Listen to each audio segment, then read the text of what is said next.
And welcome to everyone who's here tonight. There's a few that have contacted me today and said they are unwell, won't be able to make it tonight. So we'll be sending the recording out to anyone who couldn't make it live, and I'll keep an eye out for anyone who's coming in a little late. So welcome to our Social Skills Australia Masterclass this evening. I'm going to be doing a lot of talking, so I'll be having some water in between. This is our Social Skills for Adolescents and Young Adults Masterclass. So we're going to be covering a lot of content today, but I will be talking pretty fast. But there is a handout that's going to be sent out to you all as well. So if you can't get it all down, it's totally fine. Just letting some more people in here.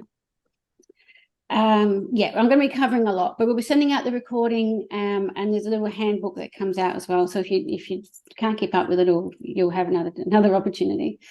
Just a little bit about me to start with. Hello, welcome. I'm Christine, and I am the founder of Social Skills Australia, and I am the social skills coach here. So I'm the one that will be working with your teen or young adult if you join us. Just a little bit about me. I am a communication specialist, so I have it's about close to 30 years experience now in not-for-profit, education, parent support and the disability sectors. I am university trained and postgraduate qualified in communications, and I've taught at 3 Australian universities. And more recently, I am a certified peers provider. So I've done my training through the University of California to deliver peers here in Australia. And also have lived experience. So I am a mum of adolescents on the autism spectrum myself, and have been through all the things that go along with that. So that's a little bit about me. And a bit about Social Skills Australia. So I started my business in 2022. And what I essentially do here is I help teens and young adults with social challenges to help them learn social skills so they can engage socially, make and keep friends, and gain confidence and self-esteem. That's what we do here. A bit about me. I'm just going to mute a few people here, just to make sure we can all hear. A little bit more about me. Earlier this year, I was featured on the Sue Larkey podcast, and some of you may be familiar with Sue. She's a best-selling author on books about autism. She also travels around the country running workshops for teachers to help them run more inclusive classrooms. She's certainly known as an expert in the autism world here in Australia, and she contacted me and asked me to be on her podcast earlier this year. If you want to have a listen to that, find out a bit more about me, you can check me out on suelarkey.com.au. Go to her podcast area of her website, and I am episode 193.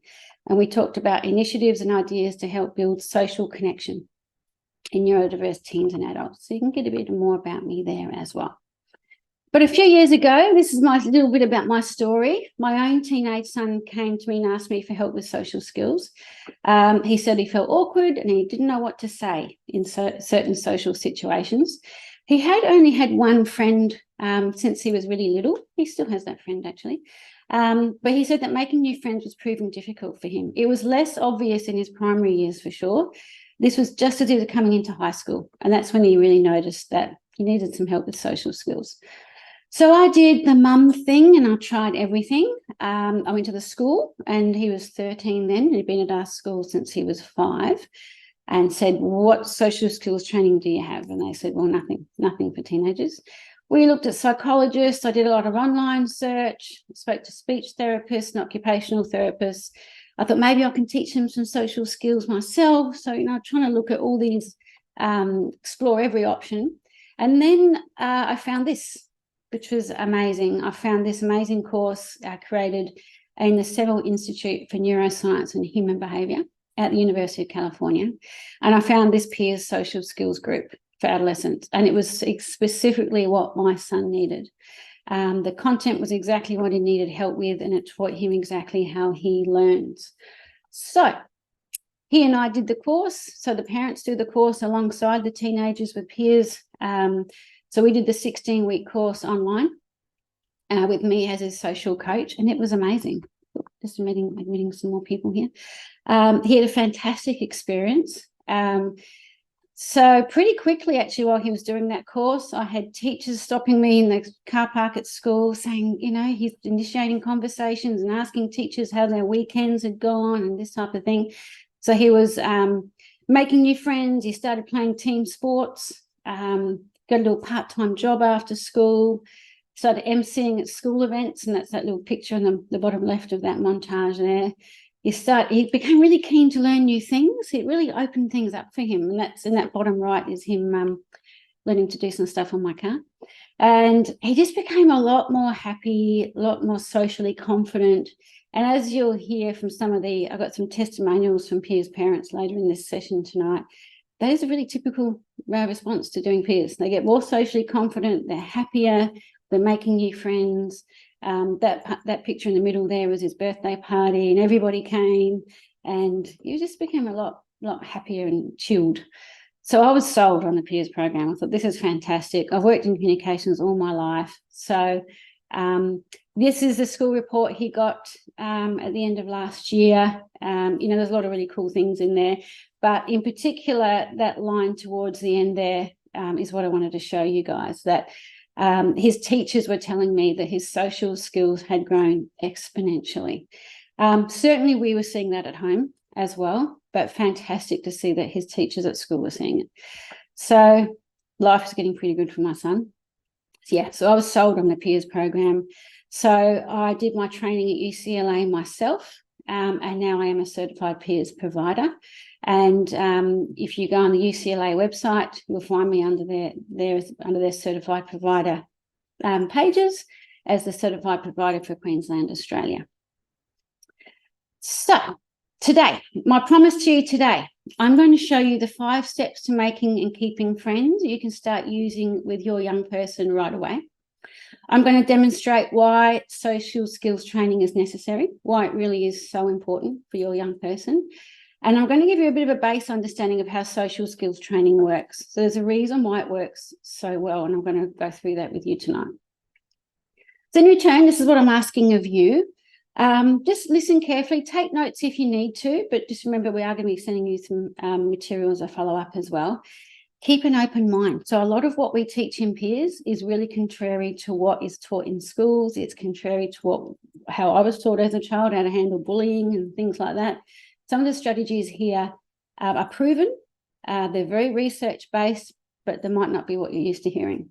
And I do ask you to stay until the end. So I've got a bit of a question and answer time at the end, and I'm very happy to stay on and answer any questions that you may have. So you are in the right place.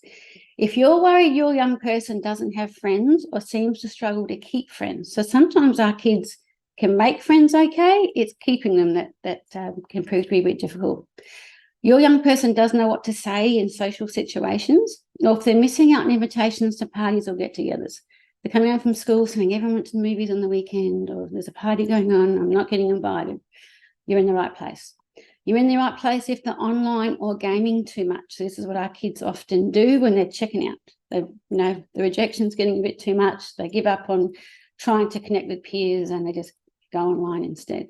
If they're depressed or anxious, or if they're getting bullied at school, also if they're kind of refusing to go to school. And if they're ready to learn new skills, that's kind of fundamental. So they need to be at a point where they're like, okay, I want to learn some new skills. You're in the right place if you're curious about how social skills training works, and also if you as the parent are willing to participate. So we need you, and your child needs you, parents. So you participate right alongside your adolescent, and you're learning what they're learning, and you're helping them and you're coaching them. I always say to the parents I speak to on the phone, I'm only with your adolescent or young adult for 90 minutes a week, and you're with them all week. So there's so many learning opportunities and coaching opportunities, and also lots of help you can give them in joining the groups and practicing at home and things like that. So you're in the right place if you're ready to participate in that. Here's some things you might be looking for if you're in the wrong place. If you don't think social skills are really that important, if your young person isn't really that interested in learning social skills, they've already got plenty of friends, they're happy. Even if you think they should be doing something differently, if they're happy, then this might not be the place for you. And if you don't have time to be their social coach. So, the parent session's only 90 minutes a week as well on Zoom. But, there's some coaching to do during the week and you're with them anyway. But if you're really not around a lot and not ready to coach them, this might not be the right program for you. Before we go any further, I just want to say a few words about masking. This is something that's very close to my heart, and it's something I really want to make really clear. So the Peers program is not about masking, okay? So if you're not familiar with masking, autistic masking is when we hide or suppress our autistic traits and behaviours in order to fit in, okay? It's very dangerous, it's very damaging, and it puts people with autism at a high risk of low self-esteem, identity confusion, and autistic burnout. And autistic burnout can take days, weeks, months, or years to recover from. We do not want this for our children. It can also undermine the acceptance and celebration of neurodiversity and our autistic culture. So we want our autistic kids to find their community, find where they belong. For sure, we're teaching them skills to be able to communicate with neurotypical people as well, but we don't want them to hide who they are, okay? So sometimes masking isn't actually a conscious choice. It could be a learned response to stigma, and that can come from label avoidance. So if we're taking steps to really evade diagnosis and we don't want that label and that kind of thing, that's fine. You can still do peers. Not everyone here has a diagnosis. But that masking can be a consequence of that. If we're going to pretend we don't have a disability, pretend we don't need to be doing anything, that's where masking can come in. And when we're masking, it can really stop us from getting the support we need, whether it's school or work or other settings for the accommodations that we're looking for. And of course, then we are at the risk of social isolation. Masking is exhausting. Always trying to be something we're not, watch everyone, desperately trying to fit in. It's exhausting. No one can keep that up for very long. And that's where the isolation comes in. So when the kids are saying, I've had enough, I'm going to my bedroom and shutting the door, I'm not going out, I don't want to go anywhere, they might be exhausted from masking, okay? And of course, when we're isolating and pretending to be someone we're not, it interferes with those authentic relationships. So we don't want that. So in peers, our participants are encouraged to know themselves, their own fascinating, quirky, amazing self, and be true to that, while also learning the social norms that everyone else seems to know and take for granted. Those things aren't mutually exclusive. We can be our own quirky self, but learn the rules of the game that everyone else seems to know, okay?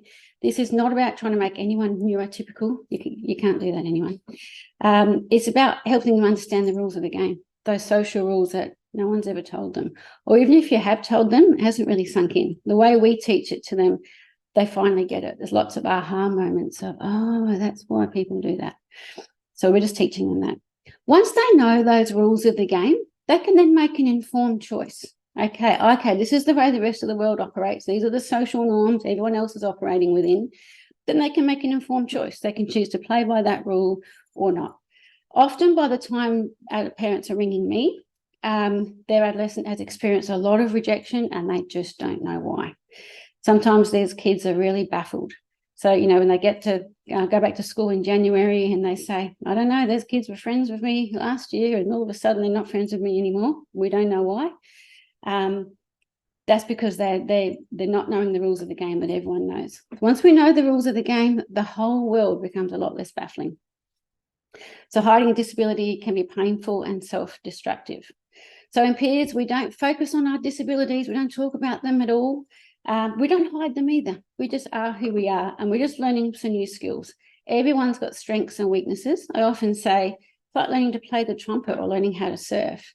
That'll be new skills to me. That doesn't change who I am. They're just new skills that I'm learning, and I can choose to use them at certain times or not. And is it their discretion of everyone if they disclose their diagnosis, if they even have one? Yeah, like I say, we're just learning new skills they can choose to use if they want to. It's really empowering. And we ask participants to embrace who they are and find accepting and supporting communities to be a part of. So we do a bit of work, and I'll touch on this in a moment, to work out, is this an accepting group? Am I keep trying in a group that's just not accepting me? And if that's the case, try a different group. And we learn to recognise the skills if we're being accepted or not. So yeah, this is about our peers participants representing their authentic self in a really safe and comfortable setting. And then they're much better able to self-advocate for their needs and rights. It's very hard to advocate for yourself if you're not being listened to or you don't have any social skills to do that. Then you can mask or unmask, and you can make that choice. And so our peers participants are encouraged and empowered to respect themselves, know their own boundaries, do what works for them, don't do what works for you. There's no forcing of anyone to do anything. They're encouraged to find their own balance. Another thing is I only enroll individuals who are personally motivated to learn these new skills. So as part of the enrolment process, there's a screening interview I do with the participant themselves. And the parents always want the kids to do the course, and the support workers and that kind of thing. But if the young person themselves doesn't want to do it, then we don't enroll them. The other benefit of that is we always end up with groups of young adults or adolescents who really want to be there. We don't have anyone there who's being forced to be there. Okay, this is what we're going to learn today. We're going to look at the biggest myth and the actual truth about social skills training. We are going to look at 5 steps to help your young person make and keep friends. And we're going to look at the 3 essential keys for successful social skills training. If those three things aren't present, it won't be successful. So yes, grab your free action guide. You can check your email. It's being sent to the email that you used to register for this masterclass. It's all in there. It's a really easy to read. So I encourage you to check your email and maybe print that off. First of all, though, I would love to know, and you can just drop something in the chat. Are you here to help your young person make and keep friends? Or are you here to help your young person find a romantic partner? So our young adult program includes dating etiquette. That's for 18 to 30-year-olds. And our adolescent program doesn't include dating etiquette at the moment. But if you just want to drop something in the chat, just an A if you're here to help them make friends, or a B if you help them to find a romantic partner, and I'll come back and have a look at that in a moment. Okay, the myth, and you'll hear this, they're fine. They'll work it out eventually. Everyone makes friends eventually, okay? And here's the truth. Research shows that left untreated, adults with autism still lack community connections and the friendships everyone else takes for granted. So if we don't have these skills when we're 14, we don't magically get them at 34, 54, or even 64.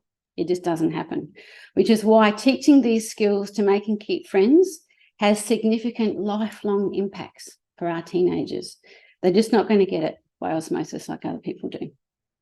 So this is what happens for neurotypical people. So typically developing teens, they learn the rules of social etiquette, the norms, what everyone else is doing, what's cool, what's not, by observing their peers and some instruction from parents, okay? But adolescents with autism, that doesn't work for them, okay? They require way more explicit instruction for social skills success, okay? So why it doesn't work, what happens for neurotypical people is that learning from peers requires lots of positive interactions and sustained interactions. So having lots of positive experience with peers and we're interacting with peers a lot. So our teens with ASD and ADHD are usually pretty isolated. They don't have that same level of contact with peers. And often those interactions aren't that positive. So they're just not picking it up from other people as well. And we're going to go through in a moment why there's some other things that make learning from peers very difficult. So these are some of the social deficits that we may see. And if you guys are parents of young people with autism or ADHD, you'll be familiar with this. So problems with topic initiation. This is when they say, I don't know what to say. They're those silences that happen when there's a conversation. They literally draw a blank. I have no clue what to say next. That's when they can have some repetitive themes. So you might hear a lot about Minecraft or trains or, whatever their special interest is, and they really can focus on that one thing. We end up with pretty one-sided conversations. They might be talking a lot or waiting for you to talk, and there's no kind of balance there. They can have poor social awareness. They definitely have difficulty understanding social cues. Often they can end up with less social motivation. So they're less involved in social activities, lack of peer entry attempts. They might have tried to connect with peers before. It doesn't work. There's been a lot of rejection. They don't know why, so they kind of give up. And then there's that poor social cognition. So it's really hard for them to understand the perspectives of others. So in peers, we watch a lot of role play videos. They're only fairly short, maybe a minute or a minute and a half. I've got some examples I'll show you in a moment. At the end of every role play video, we ask, what was that like for that person? What was that like for that person? And they get really used to recognizing someone else's perspective. because that can be tough. Some of those consequences of social deficits, poor friendship quality. So very few close friends or maybe none. And that obviously results in that neglect and isolation. So few friendship options, less social engagement, and then the cycle goes on. No friends, no going out, and it just goes on, like I say, right into adulthood. Another consequence of these social deficits is peer conflict. So it's really common for our teens, even if they've made a friend, for the smallest conflict, friendship severed. They come home and say, nope, I'm not friends with that person anymore. We think, we did all that work to make that friend and that's it. So friendships are terminated. There's lots of peer rejection, and there's a lot of research around teasing and bullying for our teens. It's very high, which is why we cover a lot of handling teasing and bullying in peers. And our teens can end up with a bad reputation. They might be the person who keeps cheating because they really want to win, or they're a really bad sport and meltdown when they don't win. They could be the person who's, dominating the conversation, interrupting all the time. They could be doing some things that actually end up with a bad reputation, and no one wants to hang out with them anyway.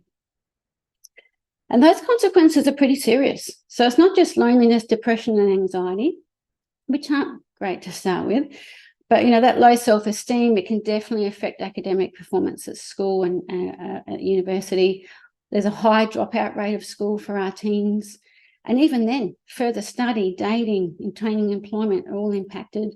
Juvenile delinquency is fairly high, and substance abuse and even suicide ideation and attempts. So peer rejection has long-term impacts for our teens.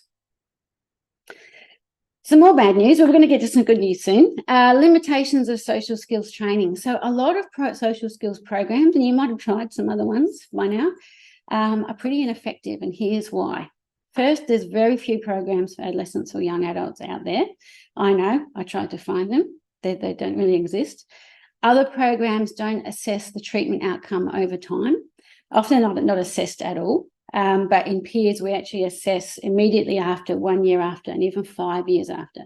So we've done longitudinal studies to show how well our kids do after peers. Most programs don't use evidence-based curricula. It requires a whole lot of research investment to have a curricula that's based, that's really evidence-based. And they often fail to tailor their teaching methods, just the cognitive style of the way we know our teens with ASD learn. So that, often it's taught the way everyone else learns. And our teens with ASD have a very different cognitive style. They have very concrete behaviour and skills, and we need to teach them the content that way. Other programs also don't teach ecologically valid skills. And what we mean by that is what, the socially savvy people are actually doing in the real world. This isn't in theory. In theory, this should work. In theory, this is what the other kids are doing. We actually teach what the socially savvy people are doing. It's research-based. We know what works. Other programs don't include homework in the practice, or it might just be some theory, not some actual practice, putting things into practice what's learned. Other programs don't generalise the skills to other settings. So we might be doing some practicing in one setting in a classroom or in a clinic, but it's not encouraged to use it elsewhere. And in peers, our teens, they practice in the group, they practice with their social coach at home, and then they're encouraged to go practice everything they're learning in their real life. And a big difference for most social skills training is that they don't include parents in the treatment, and this is really fundamental. So here's the truth. Among typically developing children, I'm just admitting some more people here. So among typically developing children, best friendships are formed around the 4th grade, and they stabilise after that. So often that best friend you've got in year 4, that's who you're probably going to keep having unless they leave the school or something like that, in year 6 and hopefully into high school in year 7 as well. But that's typically not the case for children with autism. So we need best friends. We all need 1 or 2 best friends. That's what we're aiming for here. It helps us adjust to things later in life. It's a buffer for those stressful life events. It's the best friend that we call when something's happening. I just need to mute someone here. It's okay. And having best friends is positive for our self-esteem, and it has a negative impact on anxious and depressive symptoms. So it's not just a nice to have, it's an important part of life. Cece, hello, you have a question? Hello, sorry, I hope I didn't miss too much. I was Oh, you've just been missed about having half, but don't worry, we're going to send out a video recording. So I was just wondering, so is this for children or this is for adults as well? for adults as well. Oh, okay, great. Yeah, no worries. Good to have you with us. So that's all the bad news. That's all the bad news of the social deficits for our teens and young adults with autism and other programs and why a lot of them aren't that effective. But now I want to talk to you about peers. So PEERS stands for Program for the Education and Enrichment of Relational Skills. You can see why we use the acronym. It is quite a mouthful. And this is what it is. It is a proven, internationally acclaimed, research-based social skills course designed specifically for adolescents and young adults and adults with autism, ADHD, and other social challenges. So this is what we're talking about here. So I'm going to go through now the 5 steps to making and keeping friends and romantic partners. There's a whole lot of content in this section. And again, I don't expect you to necessarily take it all down or keep up with it. This is a really high level sort of look at some of the content. You know, their handouts being sent out to you, that little booklet. So, you know, don't worry if you're not, if I go a bit fast. I will need to go pretty fast because we only have an hour. So step 1, we need to know the rules for good conversation. Without that, making friends, dating, it's all going to be really difficult if we can't have a conversation and have a successful one. So some of the things we teach in PEERS around having a good conversation, again, I'll flick through these pretty quickly. We spend quite a bit of time on this in the program. We need to be able to trade information. That means we need to tell people about us and we need to ask them about them.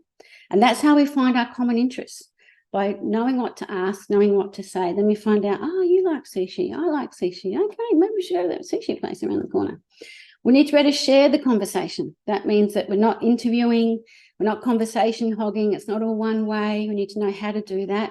And we do that by asking follow-up questions. So, you know, if someone says they went to the movies on the weekend, we follow it up with, well, what did you see? You know, so we don't just go on straight to the next question.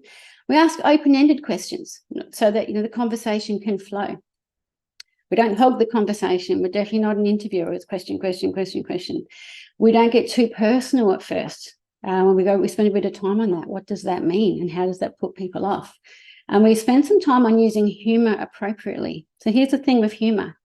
Golden way to make friends if you're good at it. A lot of us aren't good at it. And some of us think we're really good at it, and we're really not. And that dirty joke or that sexist joke or, you know, the thing that we're always telling, that could be the thing that's making people back away from us. So we do a bit of time on how to tell if how our humor is landing, and how to tell if someone's laughing with us or laughing at us. And if that joke's not landing, we might want to lose it from our repertoire. So there's some of the things that we do around good conversation skills. That's a very high-end approach, but you get the idea. That's step 1. Step 2 to making and keeping friends and romantic partners. We need to find them. We need to find our peeps. We need to find our crew, our peers, and we need to choose good ones. And that's not always that easy for our adolescents. So what I always say is any attention coming your way isn't necessarily good attention. So everyone who wants to be friends with us doesn't necessarily get to be. Do they meet the criteria of you know, the qualities that we're looking for in a good friend? Often by the time parents ring me, their teenagers are hanging with the wrong crowd, they've been hanging out in the wrong crowd, or they're hanging out with the bullies at school because they're the ones that will let them hang out with them. So we spend a fair bit of time, what is a good friend? And let's be discerning about who we're friends with. So some of the criteria of being a good friend, are they friendly to us? Some of our teens make friends with people who aren't very nice to them. Are they interested in us? Are they the same age as us? Do they like the same things as us? They're our peers. And then we spend a bit of time identifying a group or a crowd we fit in with. So if you love chess, maybe you should be in the chess club. If you love science, let's go join some science clubs. Let's not keep trying to join the surfing club if that's not really our thing. And then we spend some work identifying if you're being accepted by that group. And how do we know? There's a whole lot of signs that we're being accepted versus not accepted. And if we're not being accepted in this group, then we go try another one. And then we go through the steps to join the group conversation and join the group. So often what we'll say to our teens, you'll hear people say, just walk up and introduce yourself. Just walk up and say something. So they might walk up and say, "Hi, I'm Michael. I like Minecraft," right in the middle of a conversation. So our teens are very literal. There's actually some really sort of nuanced steps around joining a group conversation. And we practice it in the group, have a prop, stand nearby, listen to the topic. Is it even a conversation you should be joining? Do you know anything about it? Look for the body language. Are they welcoming you in? And even once you do join the group, don't speak at first. We just listen. Then we wait for a pause. And if we do want to join the group conversations with a question or a compliment. So that's, that gives you an idea of how we join the group conversations. Often what we say to kids, again, that's what I said at the beginning, is to have an open mind. Often what we've been saying to kids is actually the opposite of what we do in the real world. So they need to have those rules for choosing appropriate friends. And we also need to choose appropriate people to date. And this is just for the young adult and the adult program. So again, do we actually like them? Do they actually like us? How can you tell? Do they like the same things of us? Are they similar age to us? And sometimes, by the time parents ring me, there's a big disparity between age ranges of people who are dating. Are they likely to say yes? Then we need to find good dating sources. So we look at what are good sources for finding people to date and what are some not so good ones, including online. And then we look at how do we even let them know that we like them. And we don't usually walk up to someone and say, "I like you." That's usually not that effective. There's some really more nuanced ways of how we let someone know we like them. It's usually about trading information, finding common interests and that type of thing first. So that's step 1 and step 2. We know rules for good conversation. We need to find these people that we can be friends with and have a good source of friends. So once we've got this source of friends and we want to start connecting with people, when it's friendships, we need to start hosting get-togethers. That means we need to say, "Do you want to go to the movies? Or do you want to come around to my place?" And how do we do that? And how do we do that successfully? Or how do we date successfully? That is step 3. So first, we're get-togethers. If we're going to have friends over or we're going to host a get-together, we need to make sure they're based on our common interests. We look through the planning, who are we going to ask, what are we going to do, where are we going to be, and when are we going to do it? Because if we start inviting friends and we leave one of those things out and we forget to say when or what we're doing, it's not going to be successful. We prepare with our environment before our friends get here. We finalise the plans. We go through how to actually greet your friends when they arrive, introduce them around, make sure they're comfortable, that kind of thing. How to manage the get-together during the get-together. What to do if people get bored, how to transition from one activity to another. Keep it short and sweet at first. And then how to end a get-together. So we don't want friends hanging around till 3 a.m. because we haven't worked out how to say it's time to go now and do it, respectfully. And then we'll also go on dates. So after we've let someone know we like them, we're assessing. We go through a lot of work on assessing romantic interest. And then we need to ask them. So again, it's based on, we don't just walk up and say, "Will you go out with me?" And when they say no, say, "Why not? Come on, why not?" We don't want to be doing that. So we're using that common interest as a cover story if you're going out. "Oh, you mentioned the other day you really like that band. Have you heard they're playing next week? Oh, are you doing anything on Friday night?" So we actually go through, this is how to successfully ask someone on a date. We also go through how to handle it if you're rejected. And it's common, it happens. We don't have to, get too upset about it. What do you say? Where do you look? And what do you do when you're rejected? But also how to turn someone down. So we don't end up going on dates with someone just because we didn't know how to say no. So yeah, we go through how to keep your cool and how to say no and what you can say. Then once you're on a date, we go through how to plan the date, how to stay safe on the date, especially for someone you don't know well, and the things you can do before, during, and after the date, including how long after do you send a message and what do you say? What do you say if you want to see them again? What do you say if you don't want to see them again? We certainly don't ghost anyone. So we go through all that as well. That's step 4. That's step 3. So we've got the rules for good conversation. We've chosen people to be friends with or date, and we know how to have get-togethers and date. Step 4 is be a good sport. So being a good sport is a bit like humour. If we're a good sport and people want to play games with us because we're supportive and we play by the rules and we handle it if we lose and we're pretty good if we win, people are going to keep playing with us. If we're a bad sport, it could be the one thing that's pushing friends away. And this can be the thing for our kids. So what we stress a lot in this section of the course is that our goal of playing games with our friends, whether it's board games or card games or sport or computer games, to have fun. It's not to win at any cost. Different if you're doing really competitive sport and perhaps you're heading towards the Olympics or something. But if we're just hanging with our friends, winning at any cost, the cost could be a friendship. So we spend a lot of time on the objective is to just to have a good time. So we go through the rules for good sportsmanship. So winning at any cost is not the goal. We praise our friends. Good shot, good try. Nice shot there. We definitely play by the rules, but we go with the flow if other people don't. We don't have to police everyone every time they're not going by the rules. We go with the flow, and we just, might not want to play with them again. We don't have to make a big deal in the moment. We definitely don't referee. We don't coach. We're not overly competitive. We don't try and hog the ball or the controller. We show concern if someone is injured. That can be a thing sometimes for our kids. Someone's injured, and it's just like, come on, just keep playing the game. And we spend a bit of time on what it means to be a bad winner, or don't be a bad winner or a bad loser. And that means we act like winning wasn't a big deal, and we act like losing wasn't a big deal. And we go through what that looks like and what you could say or do if you were doing that. So that's step 4. We're a good sport. But it would be remiss of us to have all these skills around making friends and keeping friends if we don't have some skills around handling disagreements and bullying, because that might be the thing that actually gets in the way of these friendships. So we also spend some time on handling disagreements. So we go through what the steps are for handling a disagreement, and we do a lot of role playing this and practicing in the groups. 1, keep your cool. Listen to what the other person's saying. Repeat it back, not word for word, but just generally, so they feel heard. This is great for us as parents as well as adults with good skills. Then say your side using I statements. I didn't see you in the corridor. I didn't know you were waving at me. I didn't, that's why I didn't wave back. Then say you're sorry, and then we try and solve the problem. So we spend a bit of time in the group talking about, why don't we just go straight to sorry? Well, it doesn't sound very genuine if you haven't actually talked about what's going on. Why don't we just solve the problem first? Well, because it sounds like you don't care if you've missed the sorry step. So with these steps, handling disagreements, each step needs to be followed in order for it to be successful. Works really well. We're just in week 16 of this current round.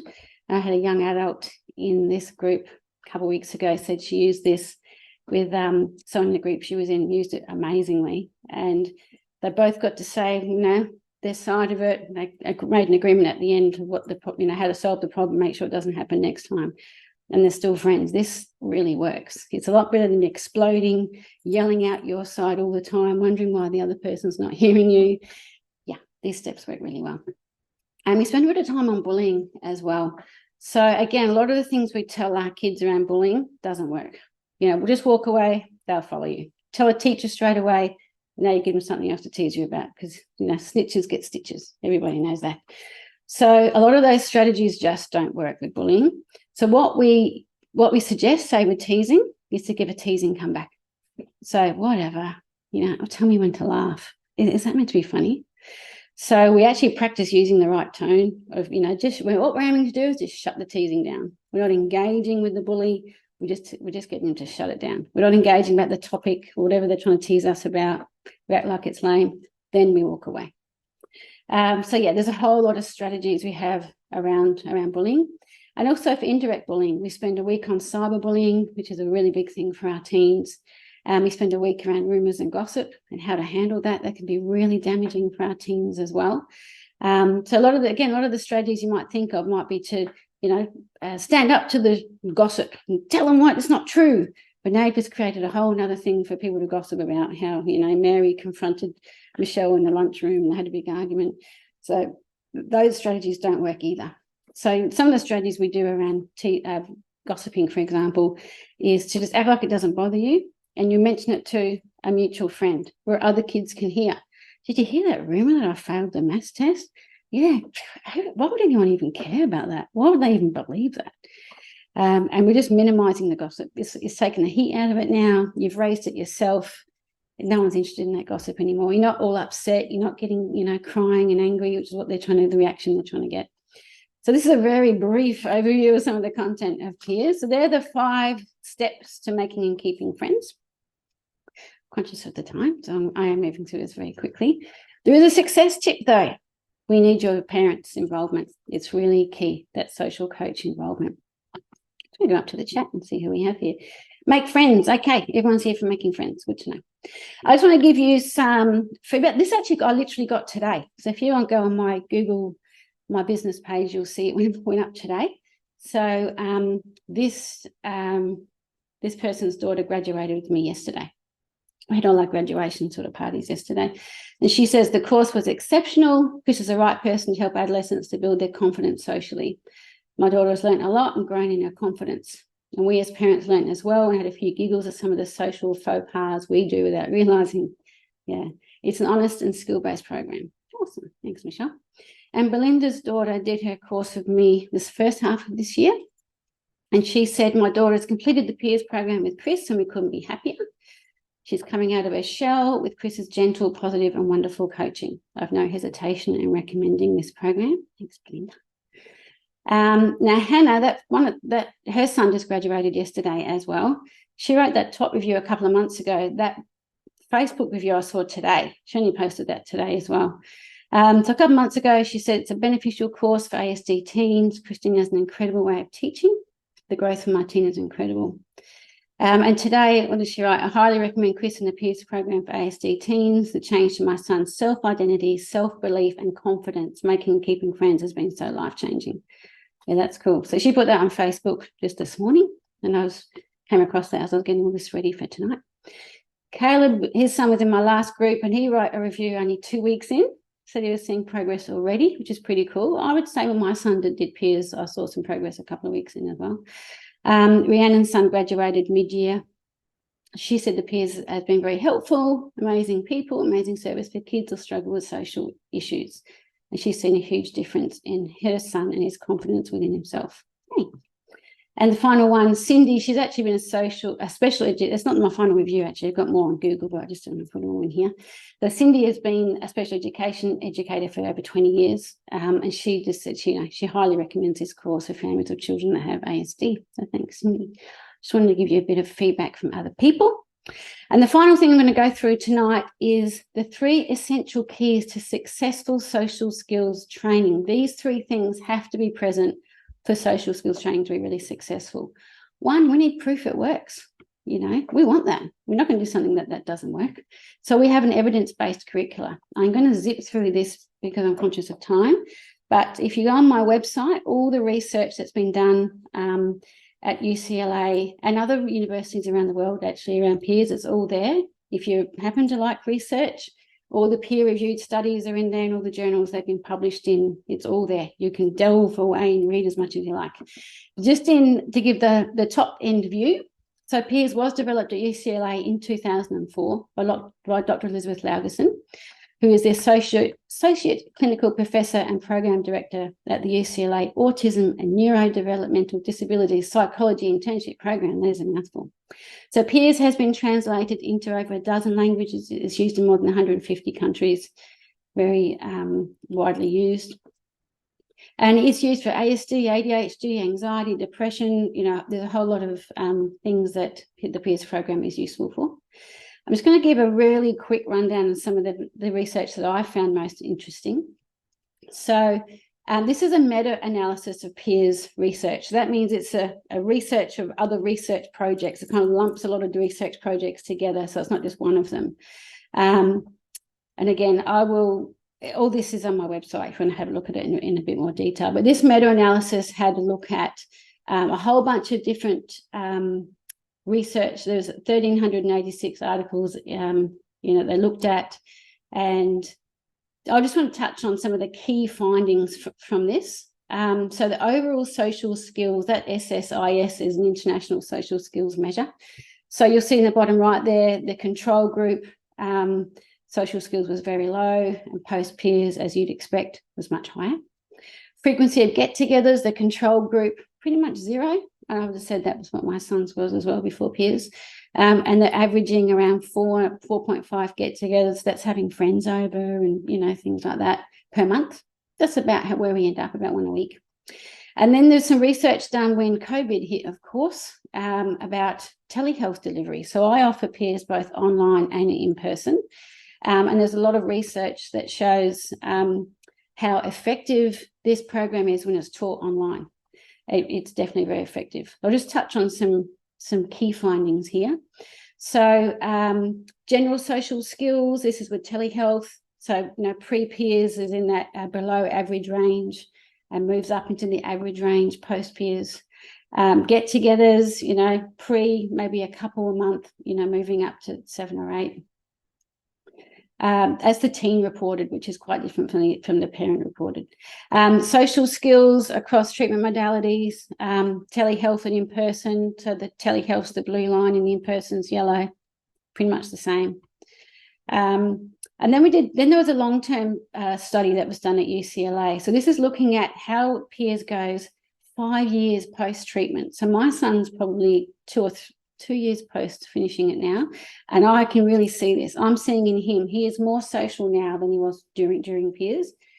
Something happens as the years go by. They get more confident, try more things, and they get more confident, and that kind of builds on itself.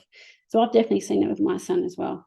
So with these little charts I'm going to show now, T1 is pre-testing, T2 is straight after peers, and T3 is 1 to 5 years after they finished peers.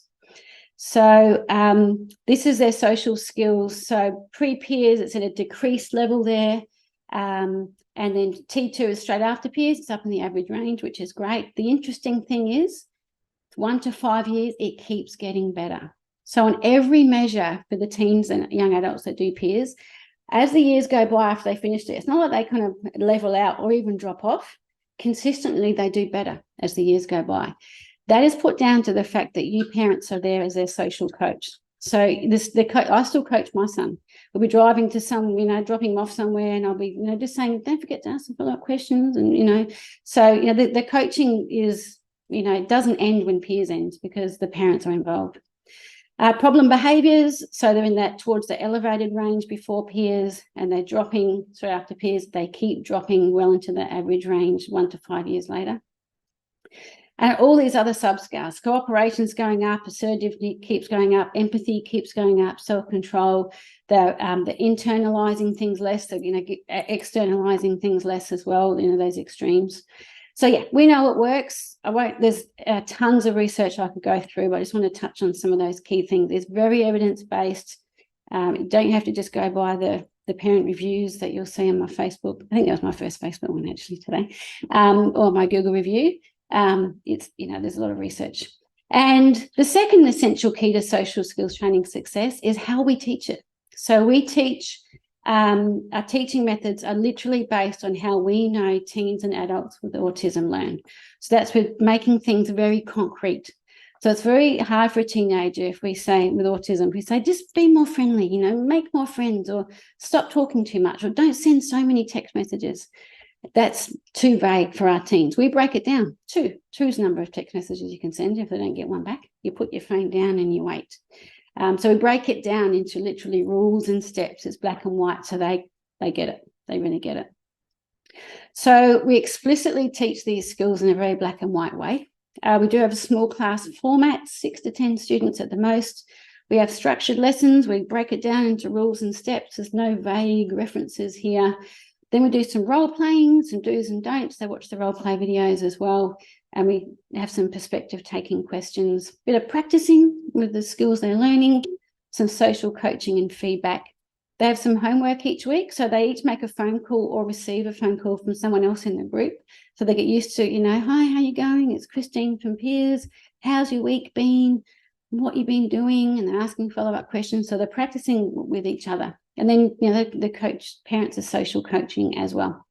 So I just want to give I've got a couple of quick videos here to show you. We've got 11 minutes. This is an example of what we say when we say don't police our friends.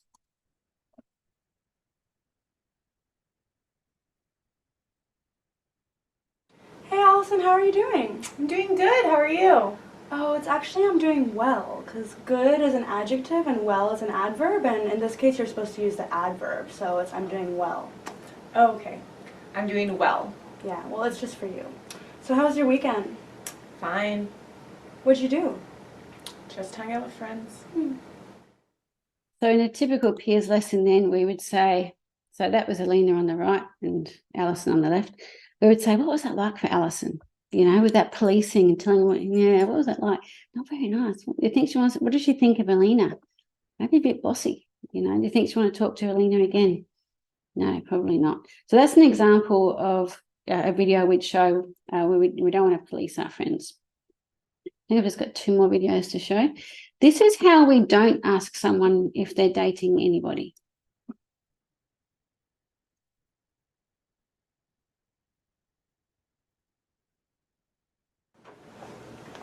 Hey, are you dating anybody?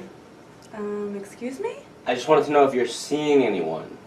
I don't know. Like, do you have a boyfriend right now or no? Yeah, I guess I am dating someone. Oh.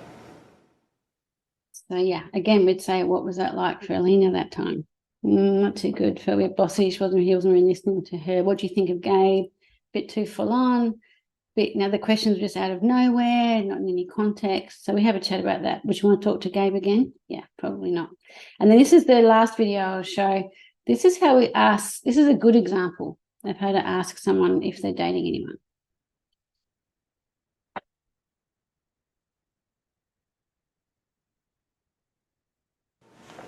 Hey, Alina, how are you? Hey, Gabe, I'm good. How are you? Pretty good. How was your weekend? It was great. Did you end up going to that concert you were telling me about? Yeah, I did. Well, how was it? It was so much fun. We had a great time. Oh, yeah? Did you go with a boyfriend or just some friends? Oh, I just went with some friends. I don't have a boyfriend. Oh, yeah. I just thought I'd ask because a lot of my friends brought their girlfriends. Oh, yeah, cool. Yeah. Well, how did it sound? It was so great. The band was awesome. Wow, that sounds awesome. Yeah. So that's how we find out if they're dating anyone. So we use the common interest, and then, depending on what they say, we go back to the original story so it doesn't seem, so obvious. So it still seems like there's a lot to take in, but we break that down into steps, and that nuanced sort of communication becomes very easy to follow when it's broken down. So that's the concrete behaviour and skills. And the third thing, of course, for essential social skills training success is having parents included in the treatment. So just going to a session for 90 minutes and then going home and not even thinking about it again all week and then coming back and hoping that's going to change things. It really doesn't. It's kind of like learning to play the piano or anything like that. We're going to be practicing these skills during the week. And this is where the parents come in. So the parents come along to a 90-minute session with me on Zoom each week. I go through with the parents, this is what the teens or young adults are learning this week. I show some of the role play videos. There's a coaching handout. We talk about how the homework's going, how's the phone calls, they're joining any groups and that kind of thing. Also a chance to, provide some social coaching feedback and, I can give some feedback to the parents as well. So the parents being the social coach is a pretty fundamental part of what we do. So this is what we're learning. This is a lot on the screen. I'm going to have to zip through it, but we learn how to find and choose friends, conversation skills, how to communicate online, electronic communication, get-togethers, dating etiquette, and then we learn managing conflict and rejection. How to take no for an answer, how to handle arguments, how to change up a bad reputation. So sometimes our teenagers they just keep being known as the person who's been a bad sport or whatever. We actually have some steps. So once you start learning some new skills, how people can start seeing you differently, and how to handle direct bullying and indirect bullying. So this is a bit about peers. It is a 16-week curriculum. There are 90-minute weekly sessions. So the cost for the full program is $2,640 for the adolescent or young adult program. That includes all the intake interviews, the 16 parent sessions, the 16 young adult or adolescent sessions. There's handouts. There's a peers app, which has all the rules in there, all the role play videos, so you can keep practicing and watching it at home. The teens have an incentive prize every week for participation, and all the support you need throughout the program. So that works out to be $165 a week, including GST for everything. And you can use NDIS depending on the plan you have in place.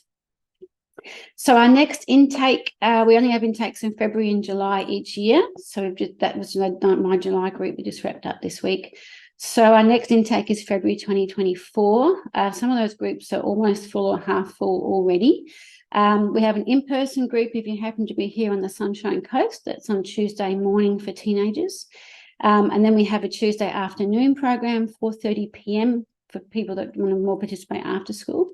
And that's online. And the parent coaching session is always online. And that's on a Tuesday evening at 7 p.m. And then our young adult program, so they have an online version on a Monday evening at 7 p.m. an in-person option here on the Sunshine Coast on a Tuesday morning, and the parent session is also on a Tuesday night on Zoom. And I've had heaps of requests for an adult program. So we have a brand new adult program starting in January. So this is for 30 plus. Some of the adults I've already got enrolled in that program. I've got a few 40-year-olds and some older people as well. So the adult program doesn't have a social coach. Instead, the adults will meet with me twice a week. So the first session of the week will be going through the new skill, watching the role play videos. And then the second session with me will be actually practicing and social coaching. Yes, Cece, I have a question. So would I be able to participate? I'm only 23 years old. Yes, certainly. So you would participate in that young adult program, this one on the screen now, Cece. So this one is for 18 to 30. So you'd be perfect for this as a 23-year-old. Where are you, Cece? Are you here on the Sunshine Coast or are you interstate? I'm in Melbourne. Melbourne. Okay, so you join our online program. So that's on Mondays under that virtual program on the right there. Mondays at 7 p.m. You join that Zoom program there, and you have someone who could be a social coach. It doesn't have to be a parent. It could be a support worker or a sibling or a partner, someone who could help you with your practicing and that kind of thing. Mm-hmm. If you do, they could come to a social coach session on a Tuesday evening. Yeah, you could definitely join us. Oh, cool. Yeah. So that's it for me. I've got 3 minutes for questions. That took a bit longer than I thought. So do contact me if you'd like to enrol. Our groups do fill up well ahead of time, and we are taking enrolments now for February 2024. If you're thinking you'd like to enrol, you can just type a yes in the chat and I will contact you. I've got your email address if you're on this call, and I can send you an enrolment pack and we can start having a chat. If you just type no, oh no, it's not the right thing for you at the moment, and that's totally fine as well. Yes, from Cece. Awesome, Cece. I'll be in touch. And now, any questions? Does anyone have any questions they'd like to ask? You're welcome to unmute. Okay, Nick Bell, adults 30 plus. Okay. So we've got Nick for 30 plus, and we've got Cece for young adult. Does anyone have any questions at all for me? I do. It's Nick Bell. Hi, Nick. How you going? Good. How are you? Not too bad. Awesome. So the adults class, is that the same price as that? Yes, good point. No, it's less. It's less. Cool. So the adult program, I sort of touched on it here because most of this session tonight was about adolescents and young adults. So the adult program only runs over 10 weeks. So it's a bit of a compacted program, and it's, how much is it? 1,540 for the 10 weeks. Cool. So it's about 154 a week. Yeah. Cool. Yeah. But Nick, I'll have your email address. I'll email you some information about the adult program, and I'll put a link on my website as well. So yeah, it's a more compacted program because some of the content that's really relevant for teens and young adults is not as relevant for, like for example, the bullying. We sort of do that in a more compacted way. So yeah, cool. Great question though. Thanks, Nick. Good stuff. Thanks. Awesome. Anyone else have any questions at all? Nobody. No more questions. If there's no more questions, we will sign off. I will just say that was a lot I know to take in. They're talking by me. Look, I know it was fast. There was a lot there. Do check your email. There will be that handbook there. Drop me a line if you've got any questions. We'll be in touch for sure. And we'll also send this recording out. So if it was a lot to take in, you could always watch it again. And we'd really hope to have you join us. And thanks for coming along to our masterclass tonight. Right on time, 7:59. Okay, thanks everyone. I'm going to sign off and I'll be in touch.